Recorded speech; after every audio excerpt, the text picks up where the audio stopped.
Hello again, counseling students. We are moving right along. Chapter 7, we are now going to be halfway through the book. Today, we are going to be focusing on observing and reflecting feelings, the heart of empathetic understanding. All right, so you're going to discover the nature and central importance of reflecting feelings and what to expect when you use the skill. Understand and appreciate affective empathy and its relationship to cognitive empathy and mentalizing. And be aware of your relationship and the connection you develop with your client. There is danger if you focus only on problems and the negative. Through strengths and the positive asset search, build your treatment plan and build resilience. That is a very important bulleted statement right there. Yes, it is. Obviously, your clients are coming in with a problem. They're not just coming in to talk to you, right? Or maybe sometimes, but they're coming in there because they're going through something. They're stressed, they're stuck, there's so many things. But it is really important. I shouldn't say but. I should, with a caveat, should say that yes, we need to focus on that. We also need to focus on what is going right in their lives. And it's very important that when they first come in, the first thing you say won't be, well, tell me what's going right? Because sometimes when they come in, they're like, well, that's why I'm here. Like, I'm here because I need to, I'm not right. So, gauge their responses, gauge everything. Maybe midway through the session, your first session, it's good to say, so let me ask you, when something like this has happened, or, something has gone kind of wrong in life, how in the past have you gotten through that? And when they kind of talk about that, that's when you can shift a little bit and focus on building on the positive. And then, giving them that compensation to say, that's resiliency right there. That shows that you have gotten through something, and that is a good thing to focus on. So, you want to build up that positive reserve. It's not necessary to start off the bat because that's not how they're feeling. So it's important to meet them where they're at. So I hope that makes sense. Um, Yes, we do not want to focus on the negative, but just make sure appropriate timing. Through strengths and the positive asset search, build your treatment plan and build resilience. Just remember that. That's in that treatment plan. It's not worded like that. All right. Ability to facilitate client awareness of their emotional world and its effect on their thoughts and behavior. This means helping clients sort out and organize their mixed feelings, thoughts, and behaviors toward themselves, significant others, or events. They come in many times distorted in their thought. They don't know this from that. And so they kind of need us to help them facilitate and organize their thoughts into completeness. And that's what the questioning does. That is what the how and the what and the God, what's the word I'm missing? The what, the how, the who, all those questions. Again, we want to focus less on those why questions. All right, so ability to establish a solid relationship with awareness of the culture of the client. Go back to those TLCs as a positive treatment approach to further client resilience.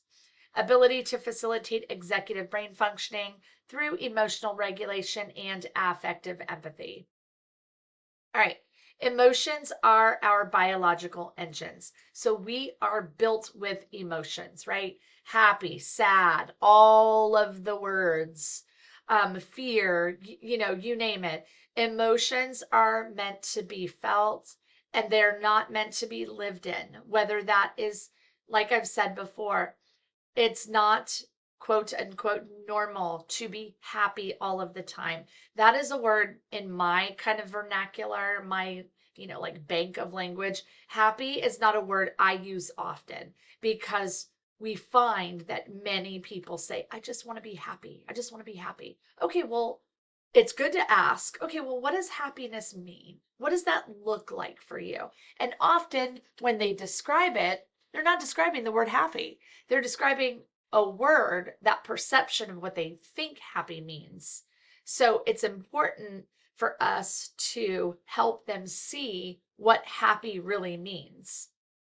Because ultimately, you want to get your clients to a point of contentment where everything is balanced, baseline. It's you wake up and you don't feel on edge, right? Because who wants to feel that?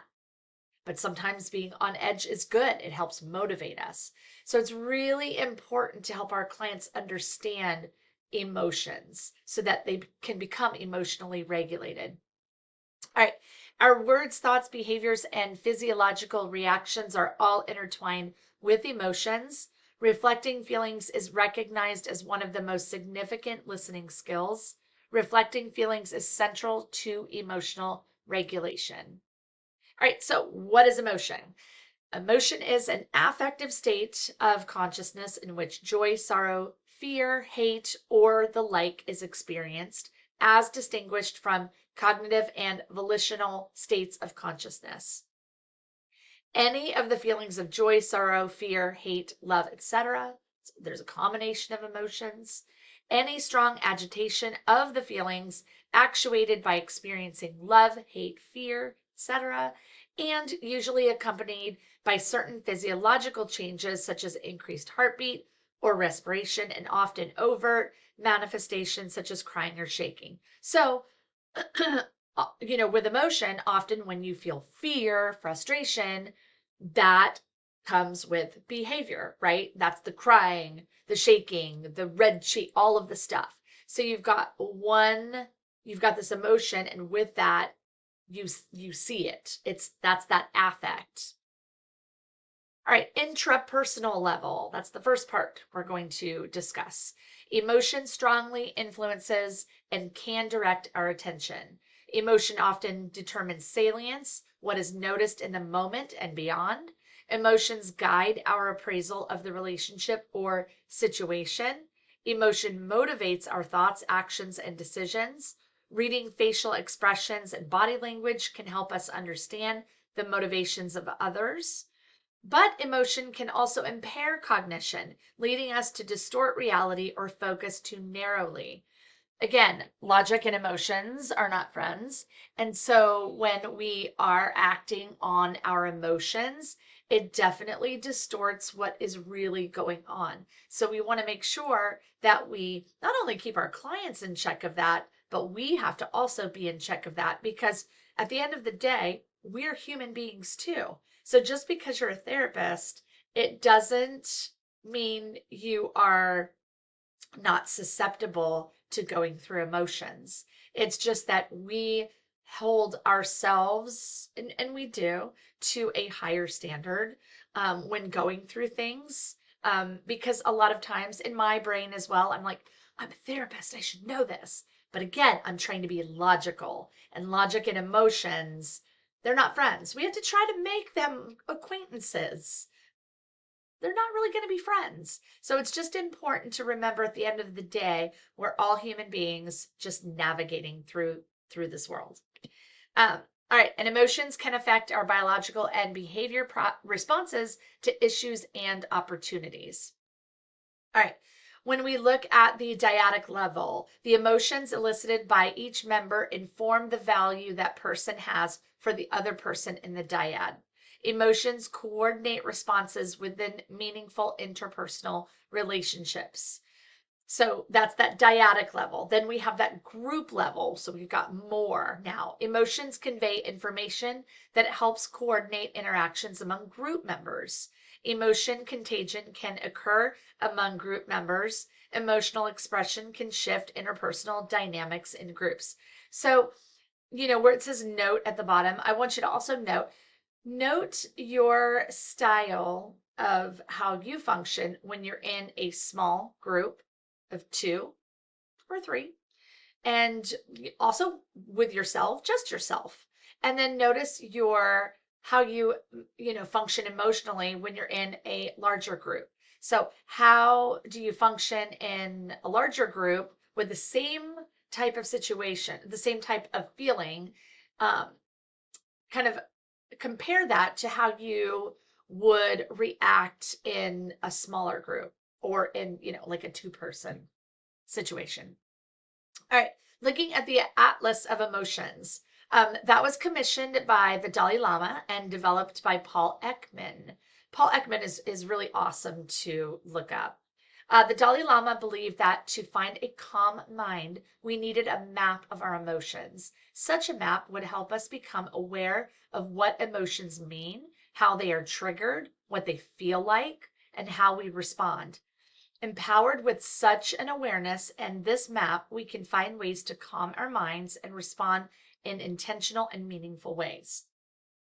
The program describes 5 emotional states in the relationship of emotions to moods, personality, and mental disorders. The Atlas will help you build your vocabulary and understand your own emotional world.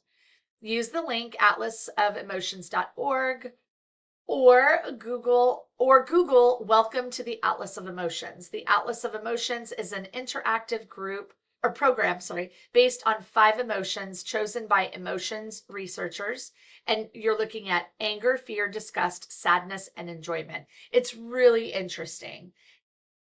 I was going to say something else, but I forgot. All right, universal and cultural differences in emotional expression. So if you look at this graph, you look at the umbrella term emotions, and now we break that down into universal versus culturally specific. So universal emotions. So there are 7 universal emotions: happiness, sadness, anger, fear, surprise, disgust, and contempt. Facial expressions of the 7 universal emotions. So what that's trying to say is that when you do like smile, that is universal across culture. So like a smile invokes, it shows happiness, or the word happy. When you're like, like sad face, that's sad across cultures. Some general themes of what triggers each emotion. So when we look at the cultural specific to that, display rules, guidelines we learn about when and how to express our emotions. Because in some cultures, you don't express, there's no, we keep that in, not, but in more collectivist cultures. Language used to describe emotion and specific words for emotions, specific events which are likely to call forth an emotion, and then attitudes about emotions. Those are how, culturally specific, how different cultures will, what's the word I'm looking for? How they will show that emotional expression, which we're going to go into deeper. All right, so reflection of feelings. Identify the key emotions of a client and feed them back to clarify affective experience. With some clients, a brief acknowledgement of feelings may be more appropriate. Affective empathy is often combined with paraphrasing and summarizing. Include a search for positive feelings and strengths. When you do that, the response from your client, they will have this understanding of emotional states, and they'll have this idea, they'll have this feeling to be more engaged to talk about their feelings. They may correct the counselor's reflection with a more accurate descriptor. So like I had talked about in the previous chapter, if they feel comfortable being vulnerable and open with you based on how you have reacted to their, feelings, they're going to have more trust in you, and that connection is going to grow deeper. In addition, client understanding of underlying feelings leads to emotional regulation with clear cognitive understanding and behavioral action. Critical to lasting change is a more positive emotional outlook. All right, here is another reflection in the book to look at, and then just read that and then think about how you would interpret that, and maybe what questions you might ask in this scenario. This is something that will be addressed. All right, so paraphrasing. Client statements focuses on the content and clarifies what has been communicated. reflection of feelings focuses on the underlying emotion and helps the client make their emotional life more explicit and clear. All right, in Thomas's case, the case before, the content includes his father's drinking history, his mother's quietness and submission, and of course, the difficult situation when Thomas was last home. Now, in the assignment of the reflection of the exercise, that is where you, the student, will put in what you would do, how you would kind of interact and interpret that scenario. Paraphrasing will indicate to Thomas that you have heard what has been said and encourage him to move further in the discussion. So here's a paraphrase. This is an example, and you will do your own. Thomas, I hear you saying that your father has been drinking a long time, and your mother puts up with a lot. But now he's starting to be violent, and you've been tempted to hit him yourself. Have I heard you right? So you're paraphrasing. You're putting this in your understanding, utilizing some keywords of theirs. In this example, we're focusing on what is happening and seeking to understand the total situation. All right, the first task in eliciting and reflecting feelings is to recognize the key emotional words expressed by the client. You want to pull those out because those are their words and you are interpreting that. So you want to make sure that you're reflecting on that and that you're getting that feedback from your client. So in Thomas's case, you may have noticed really hurts, angry, and worry. You know the client has these feelings because he has made them explicit. He has stated that. Basic reflections of feelings would be, it really hurt, you felt angry, and you are worried. They include the client's exact main words. All right, observing the verbal and nonverbal language of emotions. As a first step, seek to establish and increase your vocabulary of emotions and your ability to observe and name them accurately.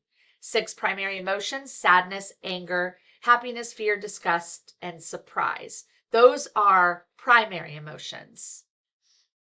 All right, so you can pause, you can, get a sheet of paper, do this yourself. Take a moment and develop your own list using your experience and intuition. Then you can compare that list with what's in the text. So sad, mad, glad, scared, disgust, contempt, surprise. So in your own understanding, you can just take a moment, reflect on that, and write them down if you want. Right, so expanding emotional vocabulary. Sad, unhappy, mad, angry, scared, afraid are also the center of much of the work done in counseling and therapy. If we are to work to improve executive functioning and cognitive competence, we must deal with these challenging emotions constantly from a base of positives and strengths. Enabling some clients to recognize underlying emotional anger will be a breakthrough, allowing for cognitive change. Because many clients are coming in with a lot of emotional, I don't want to say, what's the word I'm looking for? Not baggage, but they are coming in with a lot of emotional heaviness and they just want to empty it. I guess baggage would be good because we want to take that out to the trash and get rid of that. We want to kind of, recite, not, what's the word? When the computer, the trash can gets full, you want to empty the bin out, whatever. I'm trying to think of words. Anyways, the important thing to gain from that is we want to see our clients have that moment of clarity where they're like, oh, I can breathe. I'm not feeling that emotional anger anymore. That heaviness is lifted. And there's so much more to this story. And forgiveness is one of them. All right, now let's move into like the brain components. So the limbic brain structure is central in affective empathy. So in your brain, there are systems, and in the limbic system, they house all of these other little spaces. So your amygdala, your prefrontal cortex, the hippocampus, the hypothalamus, the pituitary and adrenal glands. There's so many things within this system, in this lobe. All right, so the amygdala is the emotional and cognitive driver, taking information from the senses and passing it on. The amygdala is responsible for things like fear, anger, all of those emotions. Your prefrontal cortex up here labels emotions as feelings and, when possible, regulates action. Your hippocampus, like I have talked about before, that's the memory center that holds and distributes information throughout the brain. It is holding the good, the bad, the ugly. It holds all of it. That's the little seahorse. It looks like a seahorse, and it is in your temporal lobe. You've got 4 lobes in your brain. You've got the frontal, parietal, temporal, and occipital. All right, then your hypothalamus, pituitary, and adrenal glands, those produce the hormones for our brain and body. So when you think about this, you can see now why the brain is important in each chapter, right? That's the biological component. Because psychology is not alone by itself. It needs that biological component. So the mind and body work together. All right. What was I doing? Oh, isn't it interesting how your brain, how all of these just parts of your brain, the amygdala, where all that fear and anger is, and then that cortex is where we kind of label that fear, anger, and all of that stuff. And then you've got your hippocampus that stores all of that stuff. And then your glands produce the outcome, the behavior. Um, you know, the sweating, the red face, all of the emotions, the crying. So all of these things work together. So it's so interesting when you look at it from a biological standpoint. All right. Right, so the importance of building solid positive emotions and expressing them in feelings and action. You can enable clients to bring out stories of positive emotions and thoughts. This is particularly valuable when you work with clients who have a primarily negative cognitive style. So you will have clients that you will be pulling teeth to get them to talk about anything positive, and that is okay. It is okay to live in their space for a moment, get out their story, and then slowly you want to build on their positive reserves, because they may not think they have that, but they do. It just may be buried. So the more work you do with them, you're going to be able to pull out those things. And when you do, you water them. You keep watering them, and then they grow. And then before you know it, they're talking more about the positive things than they are the negative. And that's when you know the therapy is working. All right, the left prefrontal cortex is the primary location of positive emotional experience, so glad, happy feelings. If you use a strength-based approach, so you're going to use all kinds of theories and modalities, and one is a strength-based approach. Now, again, you're not going to say to your client, hey, I'm using a strength-based approach with you. You just know that. Okay, with my client, I have to use this approach. And then you just do that. And you're going to learn that in further courses. Right, so this is an evidence-based approach on positive psychology and therapeutic lifestyle changes. You can help clients achieve mental health and effective problem solving much more quickly when you're using this approach. So positive psychology is another excellent class to take as you move further in your academia with counseling. All right, confusion, frustration, and mixed feelings. Clients often express themselves in unclear ways, demonstrating mixed and conflicting emotions. Many times you will hear them say one thing, right? And really it's conflicting with their body language or what they're actually feeling. So it's good to ask questions and say, I hear you saying this, but what I'm seeing is this. So you want to challenge that discrepancy, that illogical thinking, so that you can guide them into a more clear state. Help them sort through these more complex feelings. Basic emotions appear to be universal across cultures, but the social emotions appear to be learned from one's community, culture, family members, and peers. So that's where the differences lie. Emotions become better defined with cognitive understanding. All right, so the skill dimensions of reflection of feeling. Choose a sentence stem, add an emotional word or feeling labeled to the stem. Add a brief paraphrase to broaden the reflection of feelings.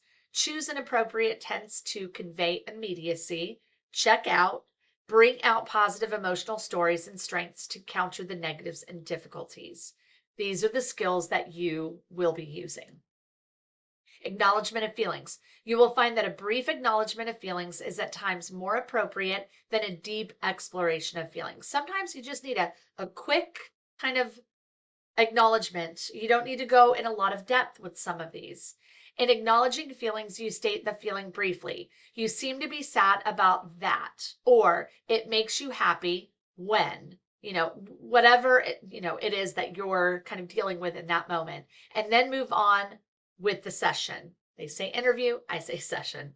All clients have vital emotional lives, whether they are aware of them or not. With children, acknowledgement of feelings may be especially helpful, particularly when they are unaware of what they are feeling. Many times with that, you'll have them draw out their feelings. That's more skill-based for that appropriate age. The nonverbal language with emotion, micro and macro feelings. Macro nonverbals are those that are relatively easy to see. Micro nonverbals are fleeting expressions of concealed emotion, sometimes so fast that they happen in the blink of an eye. You want to learn to observe these, as they can be as reliable indicators of underlying feelings as macro nonverbals. Note them and watch for a time when these observations may be shared in the session. So when you're done meeting with your client and you go to take your notes, note that. Note their affective behaviors. Note when they sighed. Note all of those little things so that you can possibly bring that up in the next session, the next session. So I noticed with our last session, I noticed that you were, hunched down, or I noticed that you were looking off. I noticed you could do those things. That's when you take notes. And it's important to really focus on doing notes at the end. If you notice something, it's good to have a notepad. If you notice something of immediacy, jot it down really quick. But like I've said before, we don't want to focus on writing notes when we're working with our clients. However, sometimes I have a notepad, and sometimes I will say, I'm going to jot that down really quick, or I'll write something down very quick, and I'm trying to keep consistent eye contact with my client. All right, diversity and reflection of feelings. Many of your clients of diverse backgrounds will come to you having experienced various types of discrimination and prejudice. Respect individual and cultural diversity in the way people respect feelings. Style of emotional expression will depend on individual upbringing, acculturation, and other factors. All right, this is just a graph for you to look at. Observe the feeling, name the feeling, repeat to the client. So you've got explicit, outward, implicit is in, nonverbal, obviously. Those are, what you're seeing. And then there's a mix of both. All right, example counseling session. My mother has cancer. My brothers don't help. Again, read this reflection of feeling and think about, okay, what would I do in this situation? What questions might I ask? How would my body language be? Just, think about this. All right, helping clients increase or decrease emotional expressiveness. Observe the nonverbals. Pace the conversation and encourage clients to express more emotion. When tears, rage, despair, joy, or exhilaration occur, help them understand these things, reorient to the present before reflecting and discussing feelings. Reorient the session towards emotional regulation. And when working with emotion, use caution. That's very important. There is a possibility of reawakening issues in a client who has a history of painful trauma. We don't necessarily want to reopen that up. That is sometimes a very good case for EMDR, a different modality of therapy. Positive emotions color the ways people respond to others in their environments. Positive emotions broaden the scope of people's visual attention, expand their repertoires for action, and increase their capacities to cope in a crisis. Produce patterns of thought that are flexible, creative, integrative, and open to information. Sad, mad, glad, scared is one way to organize the language of emotion. We need to give more attention to glad words such as pleased, happy, contented, together, excited, and delighted. Happy, again, is a word I kind of steer away from. All right, take a moment now and think of specific situations when you experienced each of the positive emotions listed in the previous sentence. When you do that, did you smile or notice a reduction of your body's tension after doing this? When looking at depression, emotion, and the body, executive functioning and emotional regulation break down in the absence of positive feelings and emotions. Working with depression can be challenging, but our goal is to increase positive functioning. We have to question, we have to be where they're at. Then we want to build on that. Reflection is a basic skill of the interviewing, counseling, and therapy process. It can be overdone. Often, a short and accurate reflection may be the most beneficial you can do in certain situations. Briefly identifying unspoken feelings can be helpful too. However, not all clients will appreciate or welcome your comments on their feelings. Brief acknowledgement of feelings may be received with appreciation early on and can lead to deeper exploration in later sessions. All right, so went a little bit over the 30 minutes, but it was important to cover all of the topics.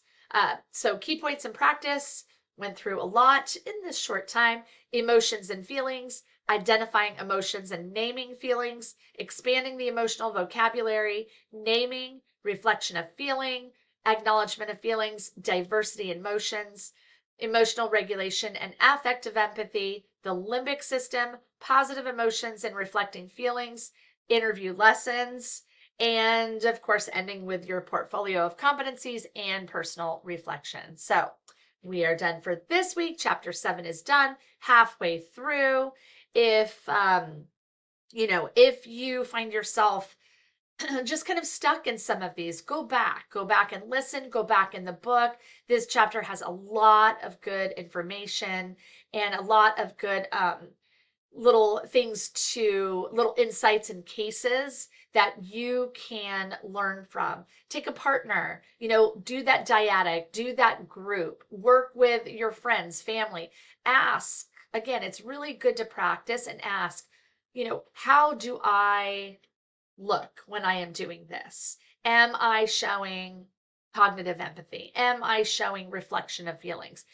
Of course, you may have to explain to them what those terms mean, but practice, practice, practice, again, makes permanent. So make sure what you're practicing is what you want to put out in the world. Okay. So as a better therapist, counselor, psychologist, whatever you're going to call yourself. So until chapter 8, have a fabulous week. All right. Peace.